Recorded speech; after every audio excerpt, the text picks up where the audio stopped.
Hi friends, it's Terri Gaines, independent demonstrator with Stampin' Up. In this video tutorial, I'm going to share another card created with the Charming Day bundle. This bundle is part of Stampin' Up's July 2025 online exclusives. As demonstrators, we can pre-order the product early. Customers can start ordering this product or purchasing the product on July 1. The bundle is a stamp set and dies bundled for a 10% savings, or you can purchase them individually. The stamp set is so beautiful. You have these 3 images that can be cut out with those coordinating dies. You have these 5 sentiments. With the dies, along with the 3 dies that will cut out the images, we have these 5 standalone dies. And as I may have failed to tell you, the bundle is part of a suite. A suite is several products that you can order with one code number. And the suite products would be the bundle, designer series paper, some beautiful petal pink woven braided twine, and also some beautiful embellishments. I'm going to be using the embellishments for the card. I'm also going to be using the designer series paper. And I'm going to be using 1 die from the die set and 1 sentiment from the sentiments, the stamp set. I'm going to be using this die. I've already taken that die and I cut that image out with using very vanilla cardstock, and I use my cut and emboss machine to cut that out. Now I'm going to color these flowers in using Stampin' Blends, but I'm going to color them in using my designer series paper as my inspiration. With the designer series paper, there are 2 each of 6 double-sided designs, and they have a beautiful subtle background on the other side.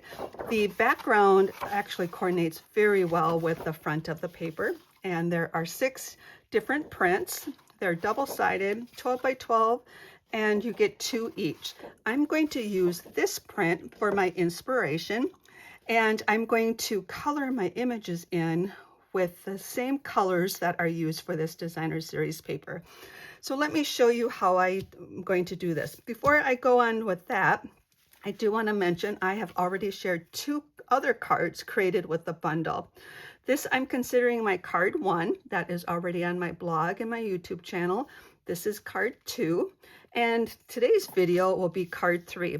In the text portion of this video, I will link you to card 1 video tutorials and to my blog post where the photos are. But back to this card. This is going to be my inspiration, so I picked my blend colors to coordinate. I have pecan pie. Now our blends come with a light and a dark. I have the light pecan pie. They come in a combo pack. I have the light fresh freesia, and I have the light blackberry bliss. Those are the 3 colors I'm going to use, and they coordinate really beautifully with the colors on this designer series paper. So how I'm going to do this is I'm going to take this image that I've cut out. I'm going to start with the fresh freesia, and this is going to be for my color, the colors for the main flower. So we have everything is combined. We have our 3 main flowers, and then you have some greenery, and then these little flowers. I'm going to use this color for the main flower. I like using the brush tip. It has a really nice pointed end on it, and I just barely touch my cardstock and that ink is going to flow out. I always tell people when you're working with the blends, if you don't want to push hard, and you can tell when you're pushing hard when you hear that scratching sound. You should be able to just touch that with your blend, the brush tip, touch the paper, and the ink's going to flow. That's going to retain that nice tip on your blend. Now I do want to let you know eventually it's going to dry up. There's only so much ink in here. It is quite a bit.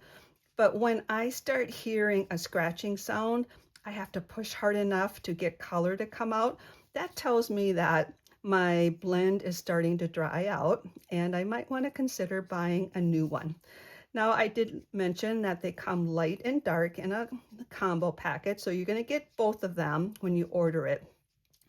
And it also has a bullet tip. When it starts drying up on this end, I have found that I still can get ink from the bullet tip. So I use them until no ink is coming out, no color is coming out. So I colored in, just to show you for video purposes, just one of the flowers. I wasn't exact, I got a light area, but you know what? This designer series paper's got a lot of white area too. So you don't have to be perfect with this.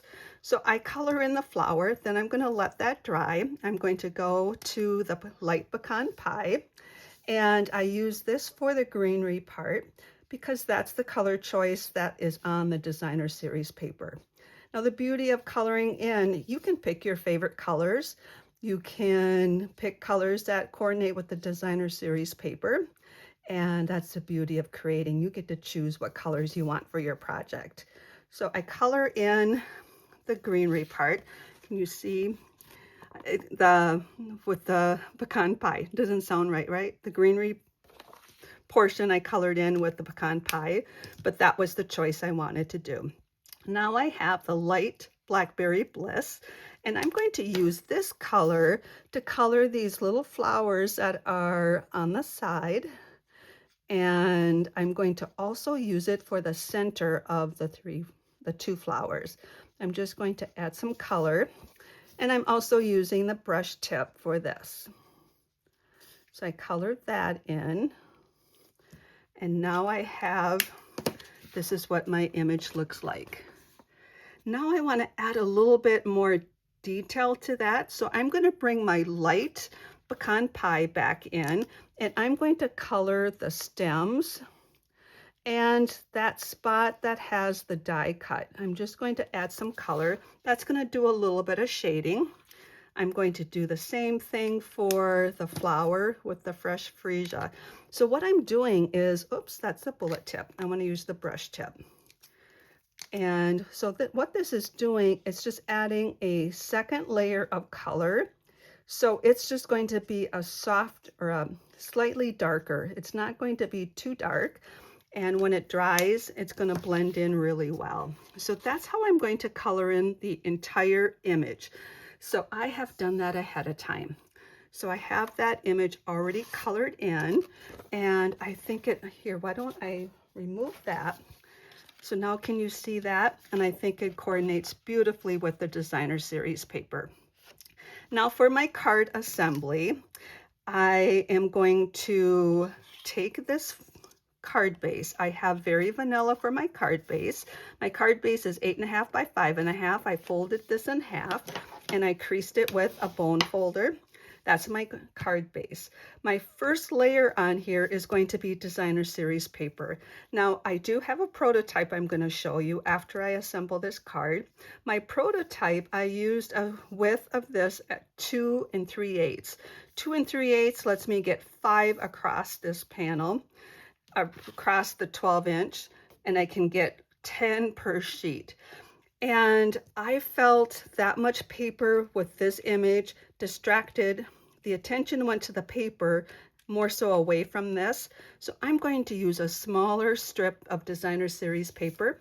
I've cut that ahead of time. I'm only going to use a 1-inch piece. So my focal point is the flowers versus the designer series paper. So first I want to assemble, or I should say adhere the designer series paper to my card base. So I'm going to bring in my silicone craft mat. I'm going to put my adhesive on the back side of this. And to get it nice and straight, I'm going to bring in my Simply Scoring tool.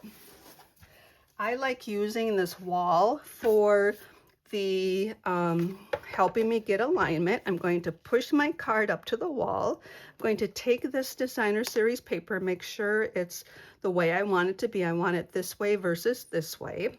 So I'm going to hold this up and I'm going to put the end right at a main number. I have that at 7. I'm going to put this a 1/2 inch away from the fold of the card. So while I hold this up to the wall, I'm going to take this end, put it up against the wall at 7.5, and then I'm going to let this fall into place. Now what that helps me do is get this even, the spacing even, and if I cut them both the same length, they're going to be even. If they're not, I can take this to my paper trimmer and trim that before I continue with my assembly. So that's how I want to start the card base out with. Now, as I mentioned, this is going to be added to this, but I want that layered onto some elements I've already die cut. I'm using the Nested Essential dies. Now, these are the same dies that I use for these cards, card 1 and 2. I've used the same dies. I'm going to use this one with pecan pie and the next one with Very Vanilla, and I've done that ahead of time. I have that cut out. I stamped my sentiment with pecan pie ink and I layered the two together, and I already have some dimensionals on the back of that. I'm going to take my Take Your Pick tool and take the backings of these dimensionals off. These are going to add a little bit of dimension to the card, which I love doing. Now for adhering this, I'm going to get this even or parallel here. I'm going to have equal spacing here and here, or attempt to get equal spacing, and this corner and that corner are going to meet up to the designer series paper. So if I look at this and I have it, the corners meet, I have pretty close to equal spacing top and bottom, and it's all even here, and that's where I'm going to attach this. Now I'm going to take this and attach it here. I forgot to prep this with dimensionals. I'm going to go ahead and do that now, but I'm going to use the mini dimensionals for this one. So I'm going to take a mini dimensional, and this might be more than you need, but I've been putting one mini dimensional on all petals of the flowers. So like I mentioned, it might be more than you need. I don't remember how many mini dimensionals you get in your per sheet, but there are quite a few, and I'm using those instead of cutting standard ones. And then I'm going to put 2 for this flower. Now I'm not going to put any adhesive behind the leaves. I feel I have plenty around the flowers that I don't need to put it around the leaves, and they don't need to be attached. These are really strong. It's not going to go anywhere. And as I mentioned, I might have been able to put less than this on, but I don't want these flowers to cave in, and they're going to be raised with a little bit of dimension is exactly what I want. So I got the backings off, and because my adhesive is on the flowers, I need to make sure those flowers stay on the label, and the rest of those images can hang over the edge. For example, these greenery pieces can hang over the edge because there's no adhesive on them. And isn't that just a beautiful card? I just love that color combination. Now I mentioned I'm going to put a few of these on, and I forgot to grab the little putty piece. It's at the other workstation I have. So I'm going to just take a paper snips. I'm going to pick up some of these adhesive. This color coordinates pretty good with the colors that I've chose for this card. So I'm just going to put a few of those right here, and that's going to finish the card. So I hope you enjoyed this video tutorial. This is card 3 of the series of cards I've designed using the Charming Day bundle. And if you have any questions, please reach out to me. Take care and happy creating.